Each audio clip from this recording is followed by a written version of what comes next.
Ya, selamat siang. Silakan. Ya, tentang Kami pendidikan dari religiositas ya. ingin mempresentasikan mengenai pendidikan religiositas dan pluralisme agama. Saya Panggil Laksono dan teman saya Dena Afista. Yang pertama akan disampaikan oleh saudara Dena Afista, silakan.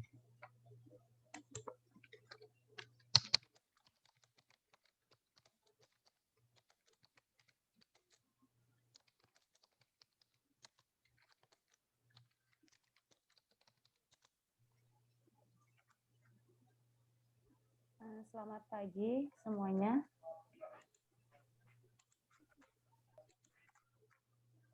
Saya akan menjelaskan tentang pendidikan religiositas dan pluralisme agama.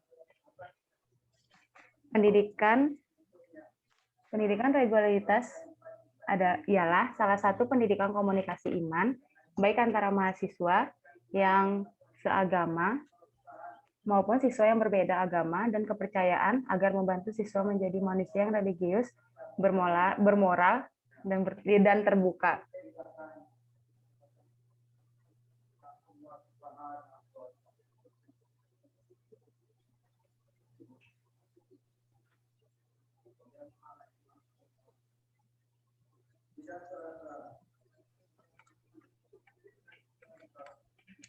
Selanjutnya, fungsi pendidikan religiositas. Yang pertama, mewujudkan tujuan pendidikan nasional.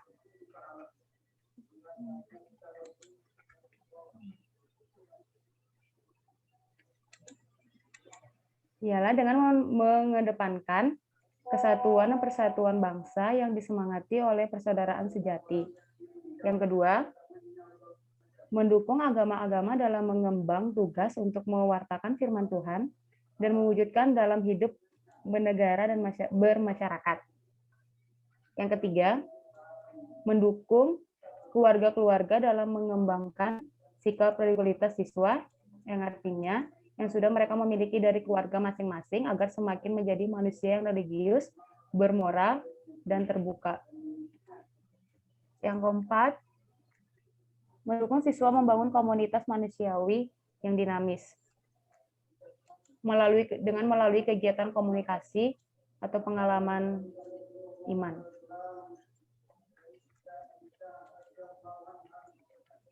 Selanjutnya, tujuan pendidikan religiositas. Yang pertama, menumbuh kembangkan sikap batin siswa. Ini tujuannya agar mampu melihat kebaikan Tuhan dalam diri sendiri, sesama, dan lingkungan hidupnya sehingga memiliki kepedulian dalam hidup bermasyarakat. Yang kedua, membantu siswa menemukan dan mewujudkan nilai-nilai universal yang diperjuangkan semua agama dan kepercayaan. Menumbuh kembangkan kerjasama lintas agama dan kepercayaan dengan semangat persaudaraan sejati.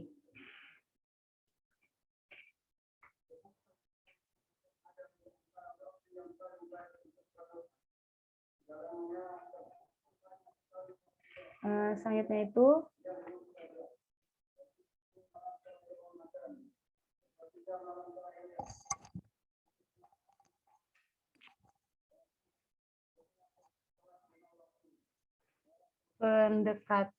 pendekatan pembelajaran. Dia menggunakan paradigma pedagogi reflektif yang dimana terdiri dari pengalaman, refleksi, dan aksi. Yang pertama itu yang pengalaman yang melatar belakangi baik secara faktual maupun aktual dari siswa. Pengalaman yang akan direfleksi ini digali dari siswa dengan menampilkan kisah kepada mereka yang bisa diambil dari koran, kisah nyata, pengalaman guru, atau pengalaman siswa sendiri, bahkan dari cerita rakyat. Yang kedua yang refleksi ini, kegiatan untuk menemukan makna lebih, nilai, kesadaran, semangat, serta sikap baru.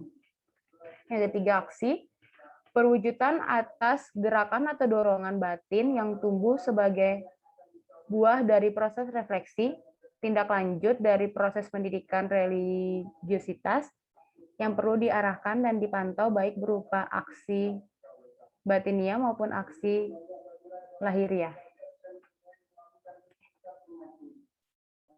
Selanjutnya akan dijelaskan oleh Adi. Oke, selanjutnya adalah pluralisme agama. Jadi pluralisme itu adalah sebuah sikap mengakui atau menghargai dan memelihara hubungan antar agama. Jadi ini kayak sebuah toleransi umat beragama gitu. Nah, lalu next.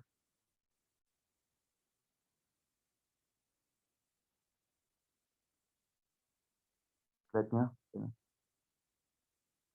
Nah, berikut adalah beberapa perspektif dari beberapa agama, terutama di Indonesia yang sudah diakui. Terutama adalah 6 agama yang sudah disahkan di Indonesia. Yang pertama adalah agama Islam. Nah, dalam agama Islam ini, dalam hadis itu disebutkan bahwa Islam itu mengharuskan berbuat baik dan menghormati agama-agama tetangga. Nah, jadi hadis itu apa adalah semacam sabda. Kalau di ajaran kita itu semacam sabda. Hadis juga merupakan sumber hukum tertulis, sumber hukum agama Islam selain dari Al-Quran sendiri. Yang kedua adalah Katolik. Kita sudah tahu sendiri bahwa Katolik, kita dari kecil sudah diajarkan untuk toleransi antara agama-agama. Jadi bukan hanya antar agama aja. Bahkan suku, ras, agama, budaya itu sudah diajarkan dari kecil waktu kita SD sampai kuliah perguruan tinggi ini. Jadi bukan hal tidak mungkin bahwa dalam Katolik ini kita sudah ditali sejak dini. Lalu next.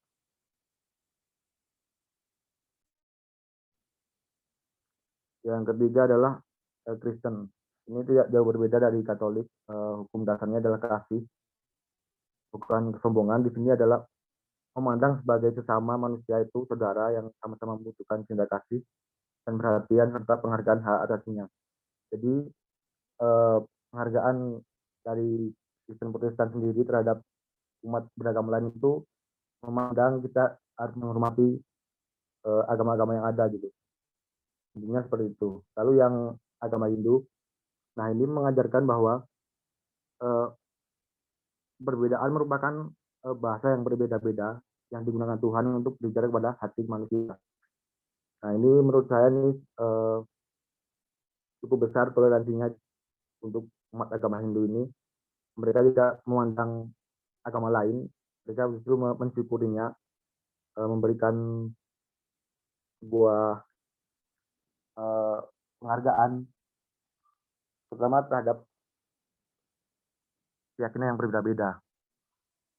Lalu yang berikutnya, agama Buddha. Nah, dalam agama Buddha ini tidak jauh berbeda dari agama Islam. Ini mengajarkan kerukunan yang dianjurkan dengan mengatakan bahwa semua orang hendaknya mendengar dan bersedia mendengarkan ajaran yang dianut orang lain. Lalu yang terakhir adalah Konghucu. Nah, ini mengajarkan bahwa kita yang paling benar jangan menyalahkan orang lain. Jika ego dilakukan maka akan jadi gesekan. Jadi di sini dia lebih mengajarkan kepada mata hati orang untuk menilai keberagaman. Nah, kesimpulan dari semua itu mungkin intinya adalah toleransi antar umat beragama itu sangat penting, sangat dijunjung tinggi. Semua agama itu baik dan mengajarkan kebaikannya masing-masing menurut ajaran agamanya sendiri masing-masing. Mungkin dari kami seperti itu, karena kami 2 orang dan kami membahas dua bab yang cukup singkat. Sekian dari kelompok kami. Terima kasih Romo. Mungkin ada tambahan dari teman-teman atau ada yang bertanya, saya persilakan.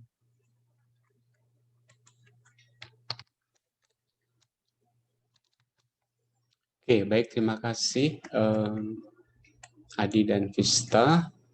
Jadi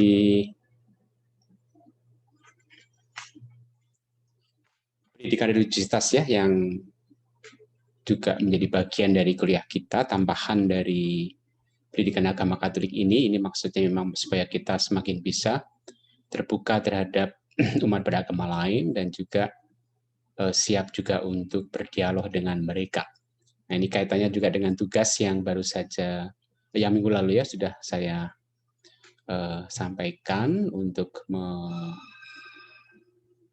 membuat video dialog dengan teman atau siapapun yang beragama lain supaya bisa semakin terbuka dan juga bisa mengalami dialog dengan mereka.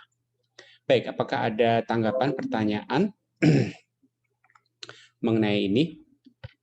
Jadi intinya adalah kita diajak untuk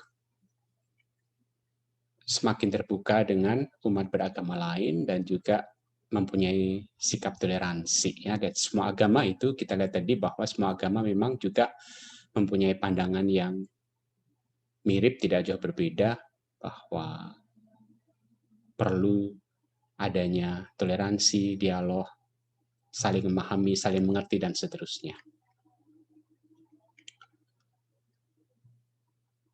Masih ada tanggapan ataupun pertanyaan? Silahkan kalau ada.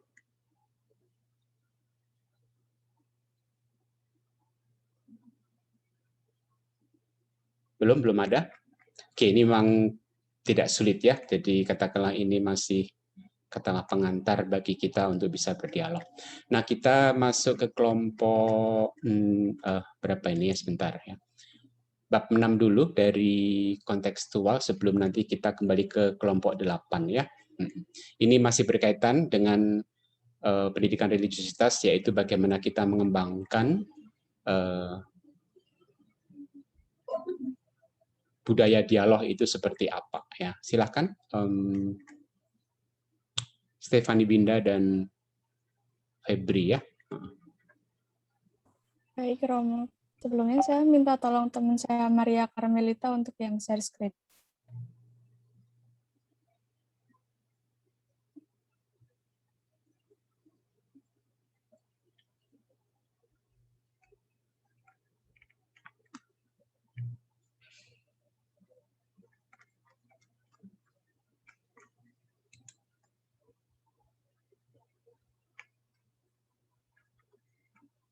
Romo dan juga teman-teman semua.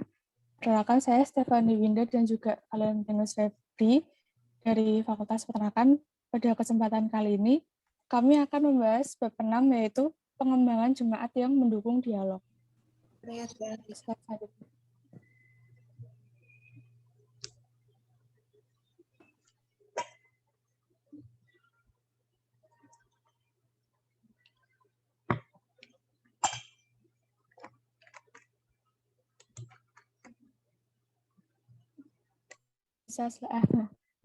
Sebelum lanjut, kita harus mengetahui perbedaan religiusitas dan pendidikan iman dahulu. Jadi religiusitas dan pendidikan iman merupakan dua hal yang berbeda, meskipun tidak bisa dipisahkan dan tidak bisa terlepas dari pembicaraan mengenai agama. Nah, kalau religiusitas ini erat kaitannya dengan beriman dan takwa, yaitu hubungan seseorang dengan pribadi yang ilahi, atau Tuhan. Lalu kalau untuk beragama, lebih berkaitan dengan tata lahir kehidupan manusia dan sering lebih mementingkan upacara keagamaan. Jadi seseorang yang beragama taat itu belum tentu seseorang yang imannya itu baik, walaupun seharusnya juga memiliki beriman yang mendalam. Tapi keduanya itu tidak bisa dipisahkan. Walaupun agama itu memang penting, tetapi sebenarnya tidak boleh lebih penting daripada religiusitas itu sendiri. Next.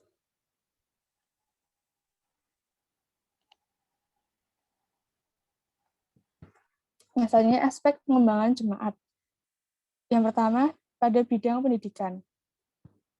Universitas sebagai salah satu lembaga yang bertanggung jawab atas terciptanya anak didik yang beriman atau bertakwa atau memiliki religiusitas, perlu mempunyai cara sendiri untuk menumbuhkan religiusitas. Ini lewat komunikasi dan interaksi iman. Bisa lewat dialog antar umat tadi. Pendidikan agama tidak hanya diberikan dalam pelajaran, melainkan mengusahakan dimilikinya nilai-nilai yang mengarah pada sikap beriman atau religiusitas. Aspek dasar pendidikan yang inklusif mengandung beberapa unsur. Yang pertama ada atas dasar inspirasi iman, perubahan sosial, dan pendidikan sebagai mediasi. Yang pertama atas dasar inspirasi iman. Jadi beriman itu nggak sekedar menerima dan mengakui kebenaran-kebenaran tertentu, tapi juga harus melaksanakan apa yang menjadi ajaran agamanya. Contohnya itu bisa dengan mengikuti pemberdayaan masyarakat ataupun melakukan karya kesehatan maupun pendidikan. Lalu yang kedua, perubahan sosial. Perubahan iman yang dilakukan dalam berbagai bentuk usaha diharapkan menjadi daya untuk menggerakkan perubahan sosial sehingga dapat menuju tata kehidupan bersama yang bisa semakin bersaudara, adil, dan bermartabat. Itu yang perubahan sosial. Lalu yang ketiga, pendidikan sebagai mediasi. Lembaga pendidikan diharapkan bisa menjadi kekuatan yang menggerakkan perubahan sosial. Oleh karena itu, seharusnya universitas atau pendidikan di samping mengusahakan keunggulan-keunggulannya dalam bidang ilmu pengetahuan maupun kegiatan kokurikuler lainnya, Kono karo paketan.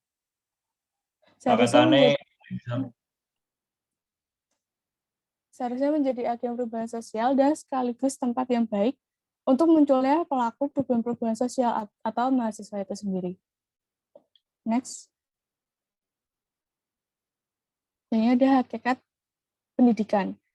Yang pertama, pendidikan hendaknya diselenggarakan atas dorongan inspirasi iman.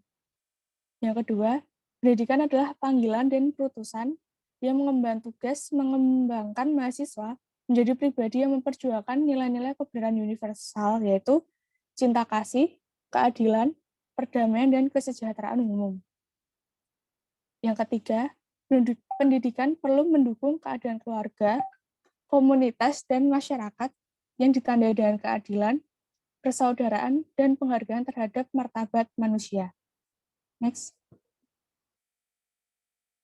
Selanjutnya yang keempat, pendidikan seharusnya merupakan agen perubahan sosial ke arah terwujudnya masyarakat yang sejahtera dan tempat yang baik bagi tumbuhnya pelaku perubahan sosial.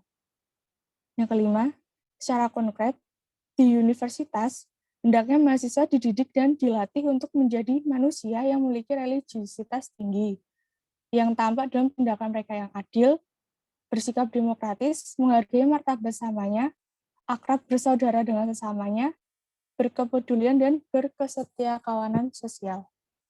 Next. Selanjutnya ada pokok-pokok pendidikan. Yang pertama, pendidikan dan pembaruan sosial.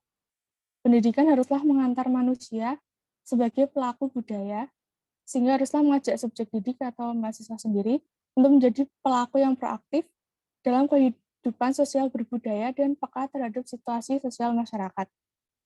Subjek dididik serta diantar menjadi agen-agen perilaku sosial.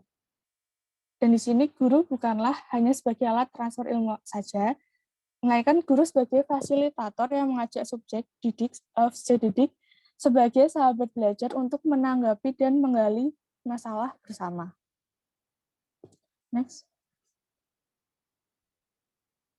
Yang kedua, pendidikan dan kecintaan akan makna hidup. Menurut Viktor Frankl, keberadaan manusia mengambil bentuk keberadaan yang bersifat historis, di mana selalu menempatkan dirinya ke dalam pengalaman yang bersifat menyejarah dan sekaligus membentuk sejarah yang terbentuk dan dialami manusia di dalam aktivitas hidupnya mempunyai tujuan, tetapi juga memiliki makna. Maka disinilah letak sebuah pengalaman eksistensialis dalam pembangunan makna hidup manusia. Manusia selalu berjalan di dalam keinginan akan makna hidupnya. Makna hidup yang terbangun secara mendalam akan membawa kepada perasaan religiusitas. Oleh karena itu, pendidikan harus membawa manusia untuk semakin mencari makna hidupnya. Pendidikan tentang makna hidup haruslah membawa subjek didik kepada kesadaran konasi atau tindakan manusia yang telah dipikirkan, dipertimbangkan, disadari, dan diyakini. Nah, caranya gimana mahasiswa bisa mengetahui makna hidup itu bisa dengan lewat interaksi belajar melalui pengalaman. Jadi nanti mahasiswa dapat diajak untuk mengenai hidupnya. Contohnya bisa dengan dialog kehidupan, bisa dengan melihat masalah-masalah hidup mereka, bisa tentang cinta, penderitaan manusia, maupun orientasi kehidupannya. Nah, ketika sudah mendapat makna hidup, kecintaan akan maknanya nanti akan membawa subjek didik kepada kecintaan akan kehidupan dan kepada kedewasaan rasa dan kesadaran budi yang sungguh mendalam. Next.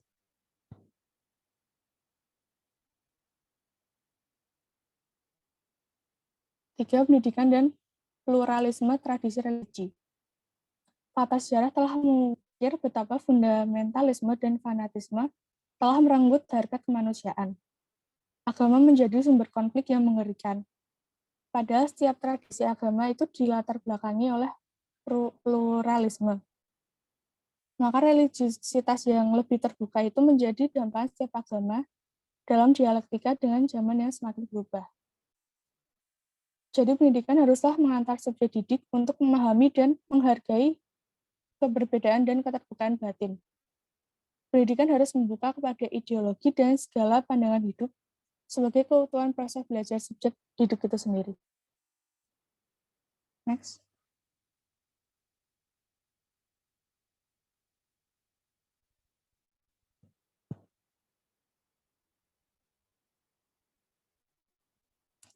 Rasanya fungsi dari pendidikan religiositas di perguruan tinggi. Yang pertama, mewujudkan tujuan pendidikan nasional dengan mengedepankan kesatuan dan persatuan bangsa yang disemangati oleh persaudaraan sejati. Yang kedua, membantu para penganut agama pada umumnya dalam mengemban tugas untuk mewartakan firman Tuhan dan mewujudkannya dalam hidup bernegara dan bermasyarakat. Yang ketiga, mengembangkan pendidikan religiositas mahasiswa yang sudah mereka alami di keluarga masing-masing, agar mereka semakin menjadi manusia yang utuh, yaitu manusia religius, bermoral, dan terbuka. Yang keempat, mendampingi mahasiswa dalam kegiatan komunikasi pengalaman iman, sehingga mereka mampu membangun komunitas manusiawi yang dinamis. Next. Untuk visinya, pendidikan religiositas merupakan komunikasi iman antara mahasiswa yang seagama maupun berlainan agama mengenai pengalaman hidup mereka yang digali atau diungkapkan maknanya, sehingga mereka terbantu untuk menjadi manusia yang utuh dan diharapkan mampu menjadi pelaku perubahan sosial. Tujuannya yang pertama, menumbuh kembangkan sikap batin mahasiswa agar mampu melihat kebaikan Tuhan dalam diri sendiri, sesama, dan lingkungan hidupnya, sehingga memiliki kepedulian dalam hidup bermasyarakat. Yang kedua, menumbuh kembangkan kerjasama lintas agama atau kepercayaan dengan semangat persaudaraan sejati. Yes.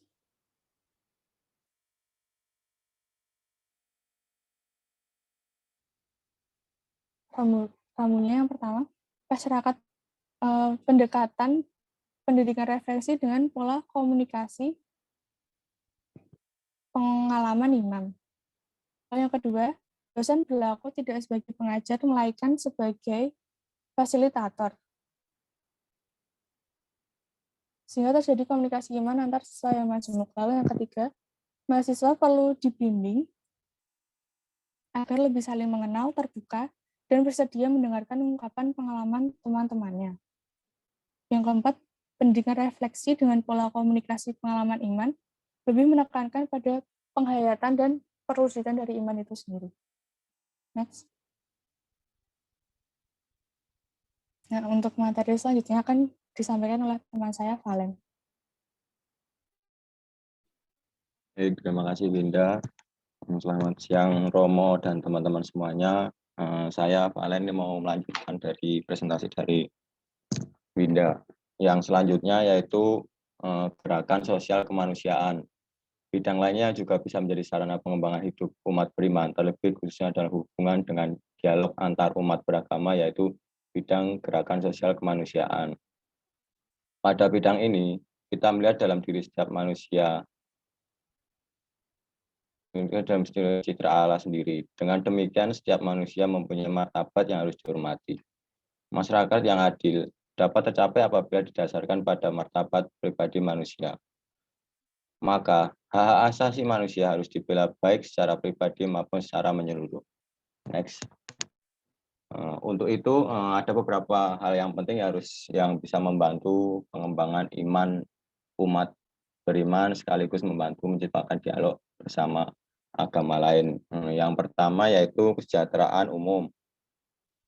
Prinsip kesejahteraan umum ini dari pemahaman akan martabat manusia, maka prinsip kesejahteraan umum ini menjadi cita-cita seluruh umat manusia untuk diperjuangkan. Bukan hanya dengan ajaran-ajaran agama saja, tapi juga menjadi cita-cita seluruh umat manusia. Yang kedua ini ada tujuan universal harta benda. Tujuan universal harta benda ini merupakan suatu perkembangan pribadi sepenuhnya dan untuk kesejahteraan umum.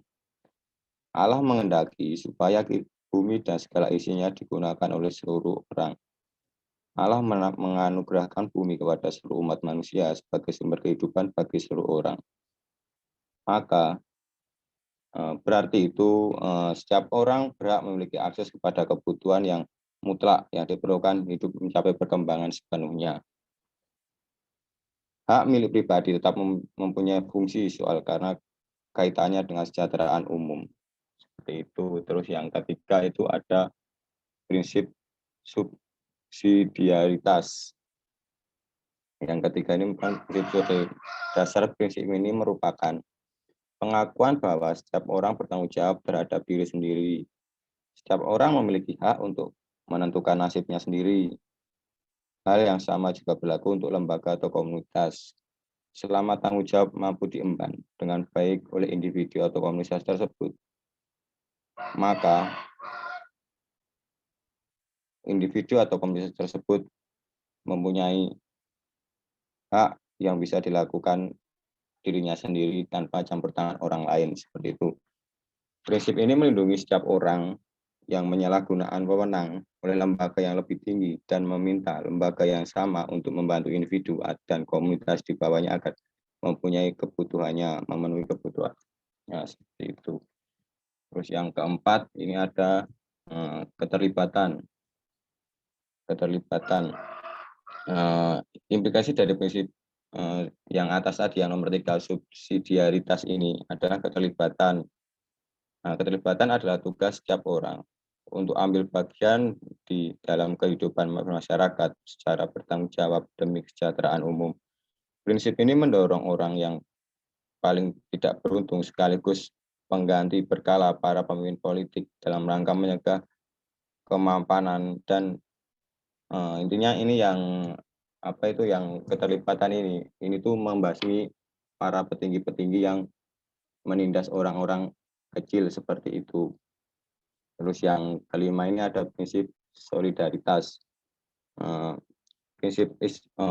Kita lihat dari istilah dari solidaritas itu merujuk pada ikatan mempersatukan seluruh orang dan dalam kelompok-kelompok sosial satu sama lain. Ruang yang diberikan kepada kebebasan manusia bagi pertumbuhan bersama, di mana semua orang berbagi dan berperan serta. Prinsip solidaritas menunjukkan sifat sosial dari pribadi manusia, kesetaraan semua orang dalam martabat dan hak-haknya, serta jalan bersama individu-individu dalam berbangsa dalam menuju kesatuan. Next. Nah ini yang selanjutnya ini ada nomor 6. Ini sebenarnya nomor 6 ini ada nilai-nilai dasar kehidupan. Nilai-nilai dasar kehidupan itu ada 4, yaitu yang pertama kebenaran, kebebasan, keadilan, dan cinta kasih.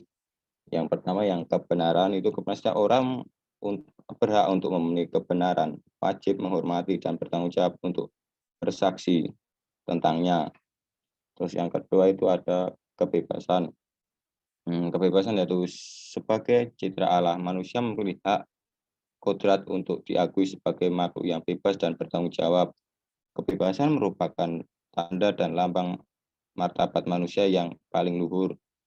Kebebasan tidak diartikan bahwa manusia boleh bertindak semena-mena atau sebebas-bebasnya. Kebebasan selalu dipahami dalam relasi antar manusia berdasarkan kebenaran dan keadilan. Kebebasan tersebut menuntut pertanggungjawaban. Lalu paham tentang kebebasan menjadi semakin mendalam ketika kita harus dibela.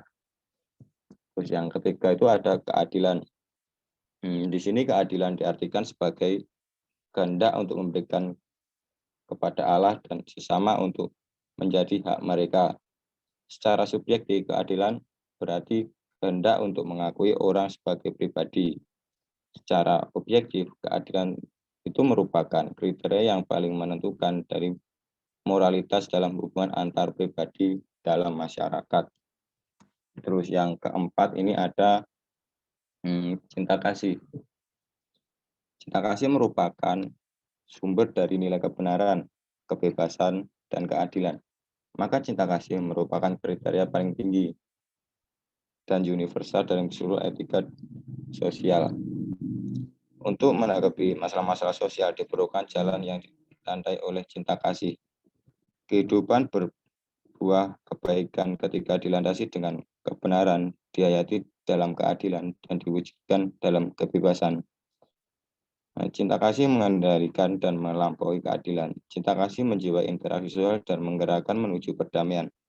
Cinta kasih merupakan daya kekuatan yang mengilhami cara-cara baru mendekati berbagai persoalan dunia.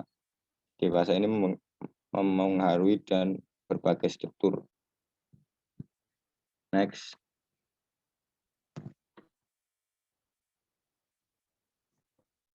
Ini yang selanjutnya, ini ada gerakan budaya.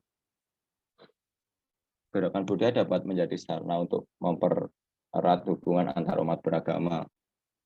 Budaya itu juga dapat berupa kesenian, musik, lagu, tarian, drama, teater, film, dan sebagainya. Ketika orang larut dalam alunan musik atau lagu, atau dalam bentuk kesenian lainnya, orang dapat dipertemukan dan dipersatukan tanpa memandang latar belakang, agama, ataupun suku bangsa. Salah satu contohnya yaitu almarhum Didi Kempot yang biasa dikenal sebagai the father of the broken heart. Melewat Didi Kempot kita dipersatukan. Misal dulu ada konser Didi Kempot dulu misal di mana gitu, di suatu tempat ada konser Didi Kempot, kita di situ berkumpul jadi satu, di situ kita melebur jadi satu, kita nggak kenal, kita berbeda suku, berbeda ras, berbeda latar belakang, tapi kita dapat menjadi satu di situ dan dipersatukan. Contohnya lewat itu tadi, budaya, lewat lagu, alunan lagu kayak gitu. Terus yang selanjutnya ini ada gitaris Ali Bata dengan nama asli itu Alif Gustaf Hiyat. Itu. Next. Kesimpulan, pengembangan hidup umat beriman terutama dalam bagaimana membangun dialog antar umat beragama di dunia dewasa ini menjadi sangat penting dalam hidup beragama, tak hanya dalam dialog iman dan teologis umat beriman maupun sebenarnya bisa dialog dengan agama-agama lain melalui karya karitatif, melalui pendidikan, dan bahkan melalui lembaga sosial tertentu yang memperjuangkan hak-hak manusia seperti keadilan, kesejahteraan umum, dan kebebasan. Dialog antar umat beragama juga dapat ditumbuhkan melalui kegiatan budaya, antara lain melalui lagu berwarna religius yang mampu menggetarkan jiwa kita dan mengundang kita untuk bersatu dengan Tuhan. Pendidikan religius membantu umat beriman untuk memahami tugas panggilannya yang bukan hanya untuk mewartakan kabar keselamatan pada setiap orang, tetapi juga untuk memperjuangkan nilai-nilai cinta kasih di tengah dunia. Oleh karena itu, atas banyak cara konkret karitatif yang harus dilakukan oleh umat beriman di dunia dewasa ini, maka ada banyak cara pula yang bisa dan bahkan membuka pintu seluas-luasnya untuk berdialog dengan agama lain. Next. Terima kasih. Ini presentasi dari kelompok kami. Mungkin ada yang mau bertanya atau dipersilahkan.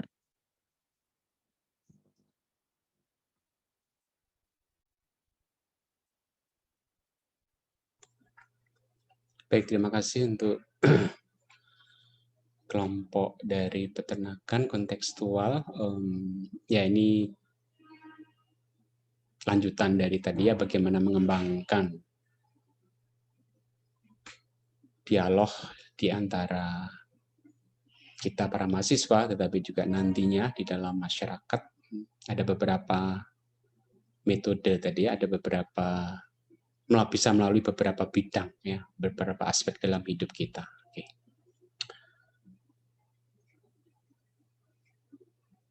Oke, silakan. Apakah ada pertanyaan ataupun tanggapan?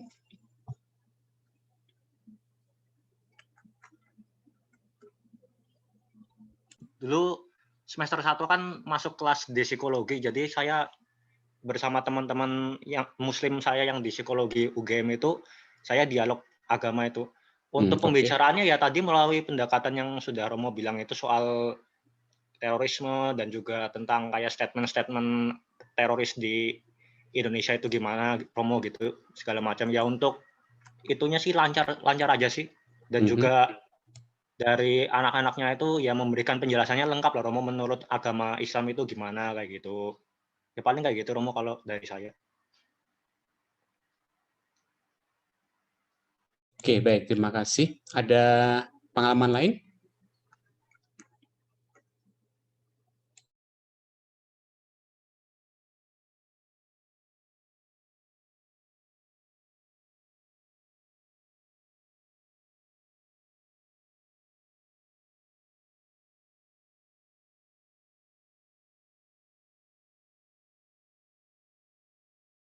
Oh ya Romo, untuk videonya itu kemarin saya di atas ketentuan nggak apa-apa kan Romo? Di atas 10 menitan saya untuk itu. Oh, nggak apa-apa ya. Oke. Apa-apa kan? Bebas-bebas ya. Oke. Jangan lupa. 15 menit lebih, soalnya kita juga ngomonginnya kayak teroris, ntar di Quran mereka itu gimana gitu Romo. Oke. Nggak apa-apa ya. Oke. Ya, dan jangan lupa nanti memang di-upload di medsos ya, entah di YouTube atau di Instagram atau di Facebook ya, supaya juga bisa dilihat orang lain. Maksudnya supaya juga ini usaha kita bagi kita untuk menyebarluaskan semangat dialog begitu ya, bahwa itu suatu hal yang positif, yang baik, sehingga memang lalu harapannya memang juga semakin banyak orang sadar tentang pentingnya berdialog begitu. Oke, baik, terima kasih Jeffrey Adi ya.